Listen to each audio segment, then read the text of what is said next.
Hey, welcome back everyone. Thank you for joining me once again for another art tutorial. I am Manny, your host. So over the last few weeks, we've been focusing on the features of the face, specifically the eyes, the nose, and the lips, also known as the triangle of the face. So today I thought we'd do a fun and simple little portrait that features the actual triangle of the face right here. So the first thing that we need to do is do the simple layout. And we're going to be working from the center lines. So today what I want you to do is go ahead and put a horizontal line and a vertical line, and make sure that the vertical line is at a 90 degree.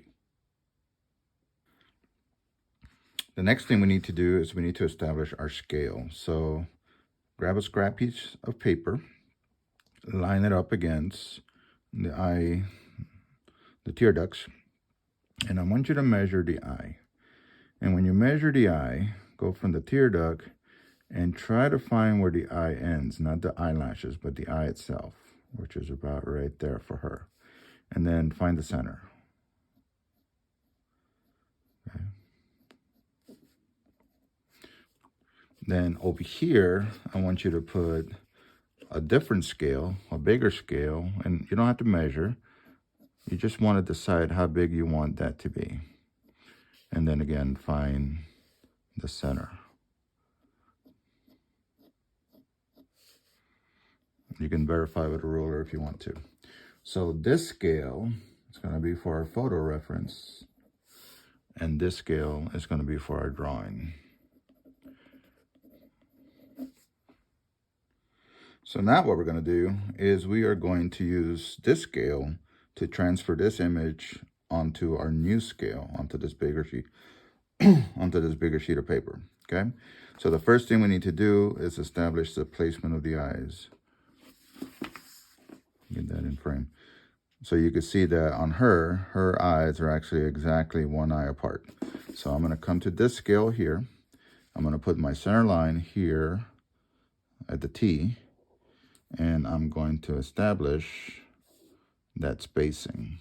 So that is the space where the brow, where the nose is going to go. Okay.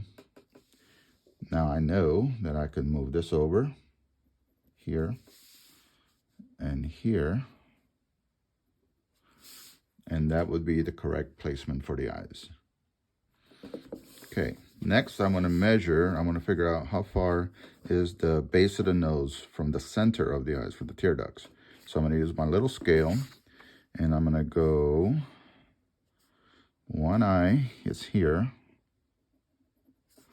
and then, so we're looking at about 1 1/4. Okay, so she has a relatively short nose. So we're going to go one eye here, and then move that down about 1/4, and it's going to be here. So this right here will be the base of her nose. Now we need to find the width of the nose. So if we look at her scale, our scale on this side, her nose is right at one eye. Okay, so we can come over here with our bigger scale and mark where the width of her nose, and the wings of her nose, right there. Okay. Now, let's see how far the base of her nose is from her lips, and it is exactly half of an eye. You can see where the Cupid's bow is right there. So I'm going to come down here. This time I'm only going to measure half of an eye, and that is the top of her mouth, of her lips, right there. And if you need to label these, you can label them. And then how far is it from the top to the bottom? It's just over, it's about 3/4 of an eye. So there's a full eye, there's a half, so roughly about 3/4 of an eye. So we are going to measure, and we're going to go, this is how thick her lips are together, about 3/4 of an eye. Okay. And then last but not least, we need to figure out the width of her mouth. Okay.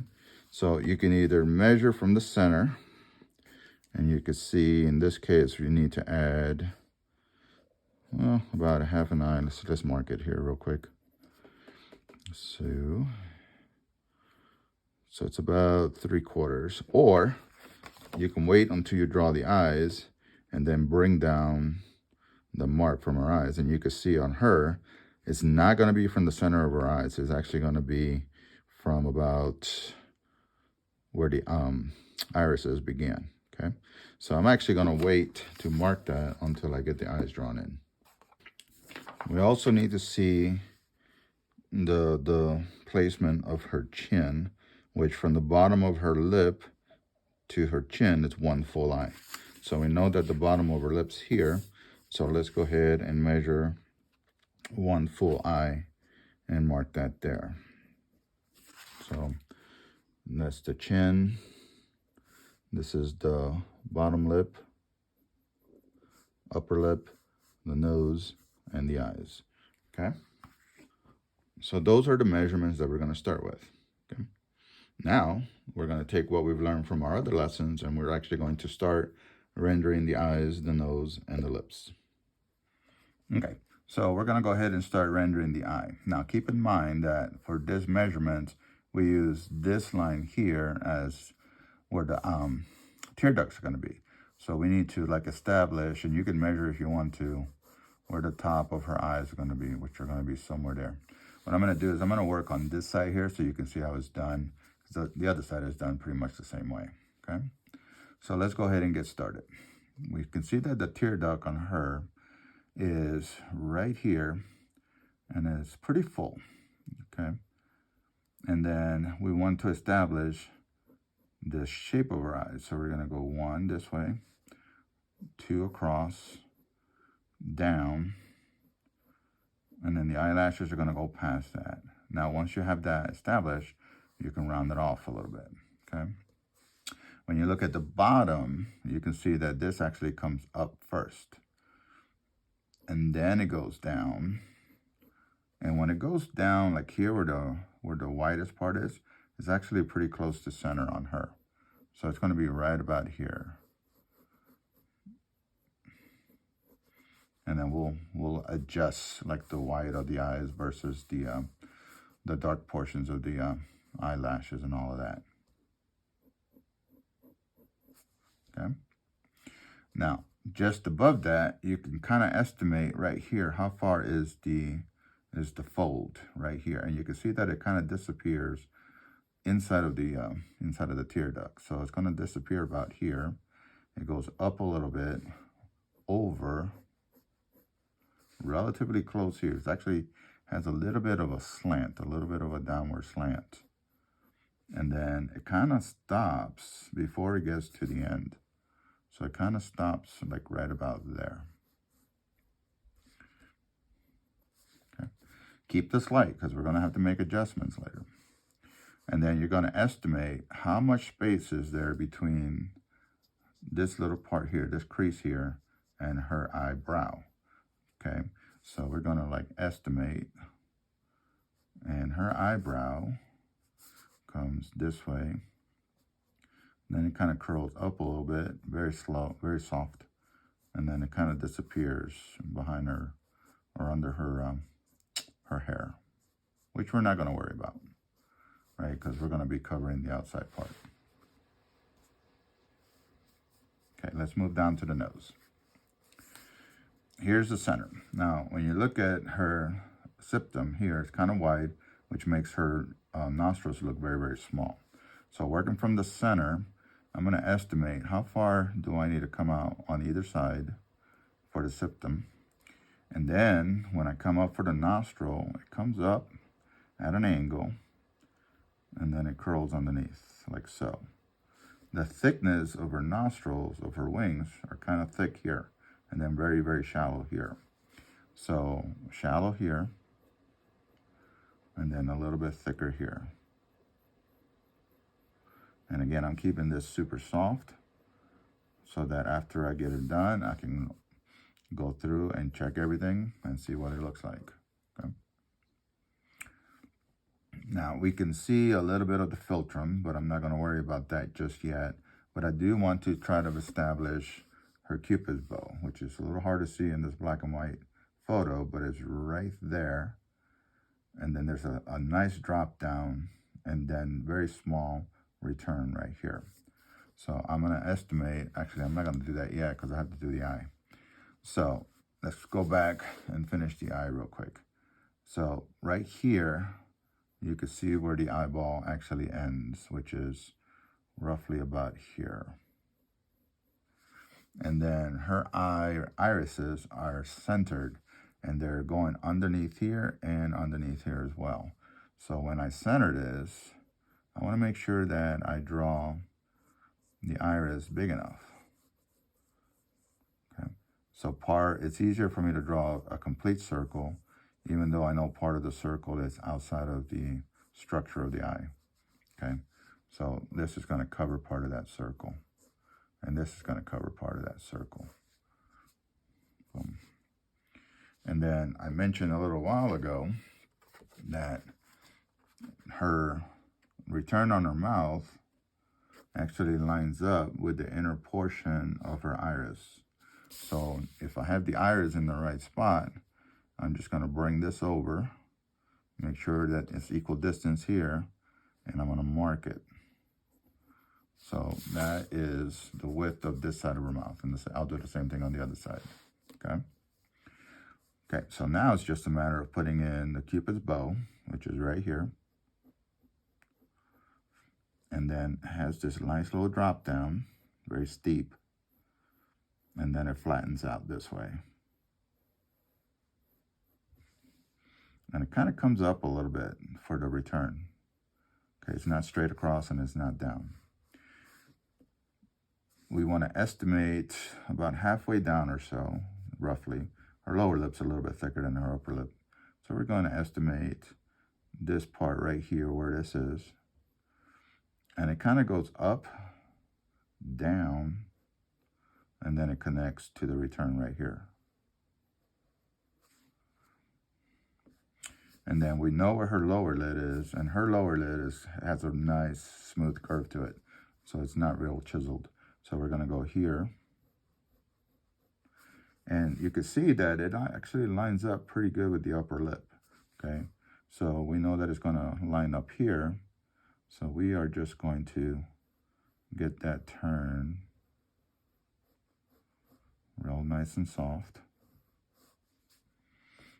And then on the photograph, it's really hard to tell, but when I look at it, this is more or less where the top of her chin's going to be. So I'm going to estimate how far I need to go down on that. And that tells me where the upper part of the chin's going to be. So these are that part of the triangle that we're looking for. So it's going to be the eyes, the nose, the lips. Okay, we're going to find the chin. We're going to find a little bit of the cheek, even though a lot of it may not be seen. So to figure out where the cheek's going to be, I'm going to go back to this right here. Not the cheek, but the jawline. And I'm going to go from the edge of her lip. And I can see that it's just about one full eye from here to here on a straight line. So I can go from here to here, about one full eye. And that tells me how wide this portion of her jaw is. Okay, we can see here the chin, you can barely see it, it's right here. And then her jaw is coming this way. And then to figure out where it is up here, same thing. I'm going to measure, and it's on her, it's hard to tell because of her hair, but it's only about maybe 3/4 of an eye. So I'm going to go 3/4 of an eye, which is right about here. And then that will tell me more or less how this connects. So I'm going to do the same thing on the other side, and then I'll be back to show you how we're going to deal with the top and then surrounding areas. All right, so this is kind of what her face looks like, that triangle of the face that we were looking at right here, okay, without any of the details. So now we need to figure out where her hair is going to be up here. So to do that, if you remember from the Loomis method, we are going to be looking at the space between the base of her nose right here to where the brow ridge is, which for her is right about here. So I'm going to see how close that is. So it's from here to here. And I would say that that's pretty close, okay? So then what I need to do on this one is do the same thing. Here's the brow ridge here, and there's the base of the nose.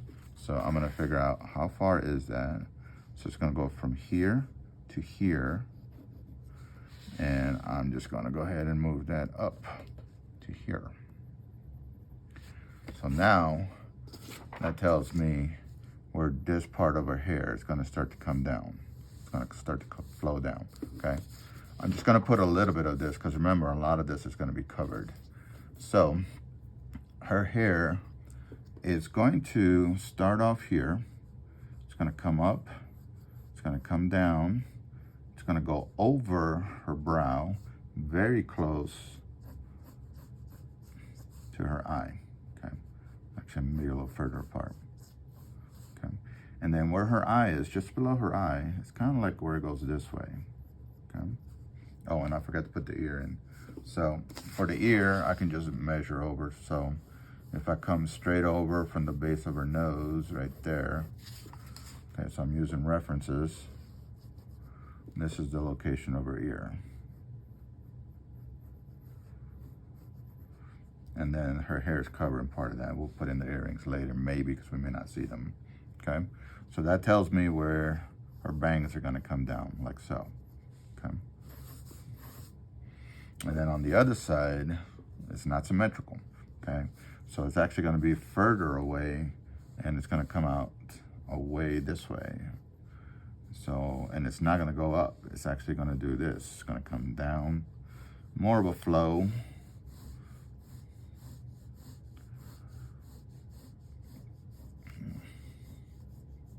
Like so. And then we can see part of her hair going in this direction. Right, so this is the basic layout of her face. But now we are going to cover a lot of this, and I think I'm gonna do it kind of like rip paper, like her face is coming from a rip paper. So I'm gonna go ahead and do that now before I erase any of the guidelines and everything, because this is still part of the layout. So I'm just going to decide like what my paper is going to look like.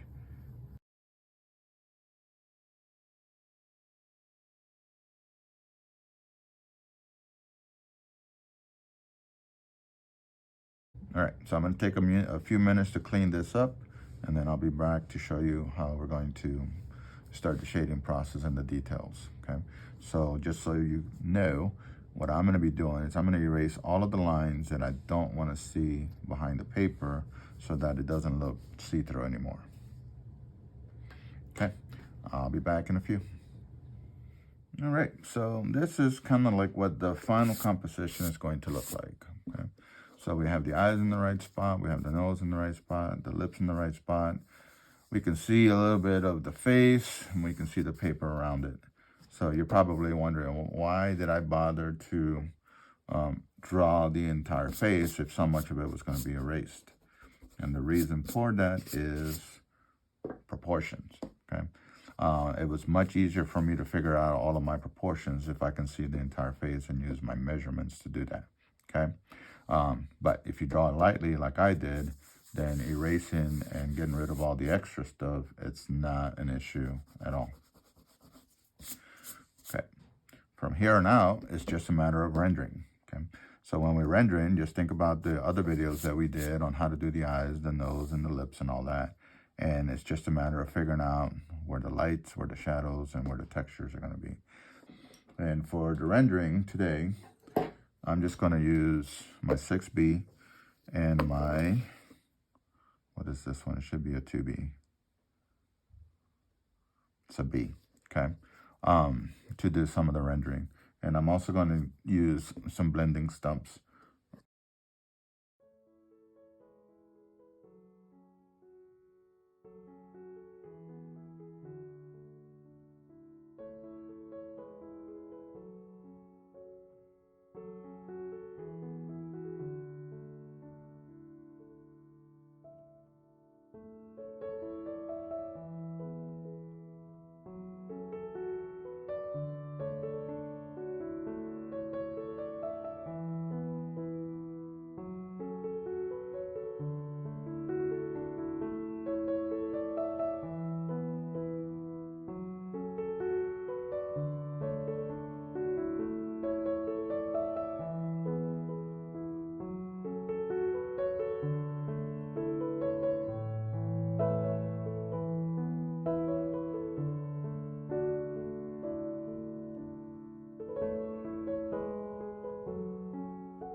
right, now that we have the face pretty much done, we'll do a little bit of fine tuning later, but I want to show you how to deal with this.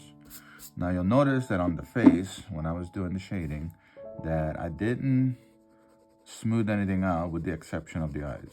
Okay, everything else, I'm actually leaving the texture of the paper, and that's by choice. Okay, and the reason for that is because when I do this outer part, in order to create contrast, I'm gonna make the outer part smooth, right, which will create contrast between the face and the outer portions. Okay, now let's go ahead and start adding a little bit of interest here. So think of these lines right here that we put in here as placeholders. So it's okay for you to go back now and adjust them. So you can either fold them up, right? And if you fold them up like this, I'll show you how to do that in a minute. Think about how the light would hit, okay? So since the dominant light is coming from the right, this area here would have to be in shadow, but that area up there would actually stay light, okay? All right, so let's take a look at how I did that. Okay, let's do this part right here. So I'm gonna take a little section of this off, and I'm gonna kind of straighten that up like a fold. Then I wanna decide which direction do I want the fold to be. So let's say that is coming this way. If I go this way with this one, I kind of want to do the same thing here. Right? So I'm creating a plane right here. And then I have to decide, do I want it to curl down or fold down, or do I want it to fold up? Since that one is up, I'm going to have this one kind of fold downward so that you guys could see that this is pretty much, now you can play with it any way you want to.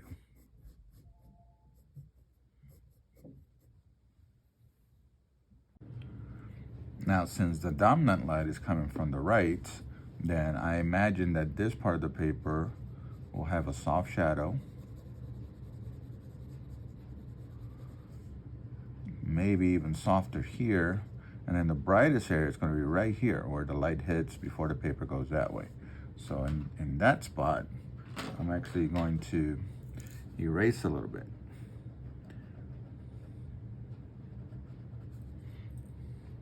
And again, I'm just going to go ahead and soften that up, because I don't really want to see a bunch of outlines. I'll get rid of some of those outlines here in a minute. What I want to see is I want to see things, the planes being defined by the shading. So let's go ahead and clean this up here. Clean that up there, and then make sure that the bright area is right there. And then I imagine that this is going to cast a shadow here. So I'm just going to go ahead and render that softly.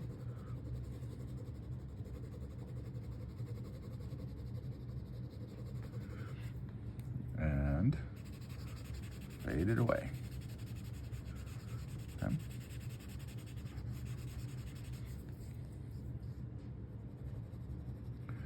So when you do this, we don't want to have a bunch of outlines.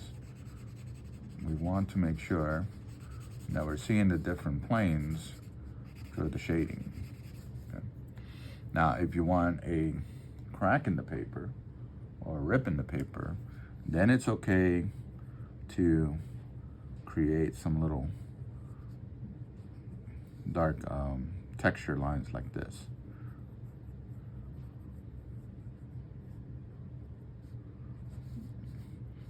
Okay. Now let's say you want the paper to curl. So let's do one over here. Well, a curl, make sure in the picture, it's nothing more than a cylinder.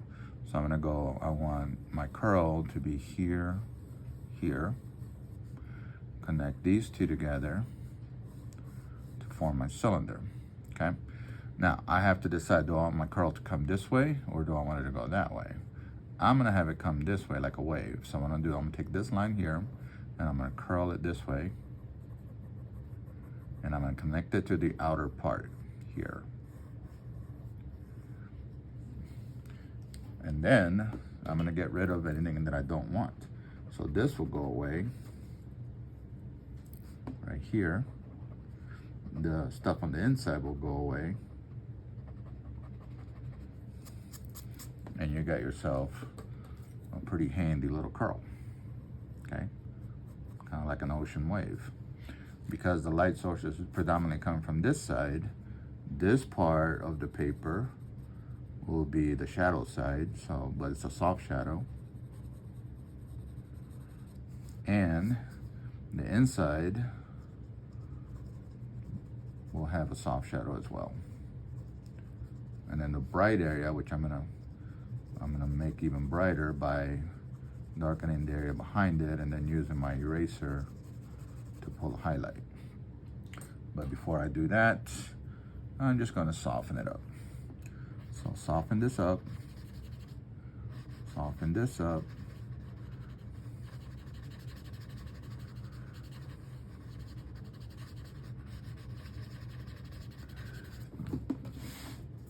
and then use the eraser to bring back the highlight, okay? Don't be afraid to use your eraser as one of your tools. A lot of the time students want to just do outlines for everything, and you don't need to do that, okay? You can use your eraser to pull highlights instead of always going around it. And then I want to strengthen up this shadow just a tiny bit right here, and then fade it down. And that creates a nice gentle curl of the paper. And I think I want to make this edge a little bit more, a little stronger. Not the whole thing. I don't need to outline the whole thing. It's just enough so that it's easier to see that that paper has a little bit of texture on the edges there like that. Okay. And that's it. I'm just going to keep going through and adding little folds, little curls, maybe a hole here or there. And it's just a matter of deciding where you want those things to take place. Okay. So I'm going to work on this and then I'll be back to show you the finished product. All right, guys. So this is what I got so far. It's pretty much finished. There's a little bit of tweaking that I'm going to do here and there. But as far as all of the steps, they are done. So remember, start off by doing your layout to make sure that the triangle of the face and all of the pieces are all located in the right spot and to the right dimensions. Once you get that done, then you can develop it. And then when you do the outer part to frame it, remember, this is just one example. You can do all kinds of different stuff. I've had students have the image coming out of behind a brick wall or a mortar wall or flowers or leaves, all kinds of different ways. So the idea is for you to focus on the triangle of the face right here without worrying about hairstyles and ears and earrings and jewelry and none of that stuff. Let me know what you think in the comments, and if you need any help, please let me know. All right, thank you so much for watching, and I'll catch you on the next episode.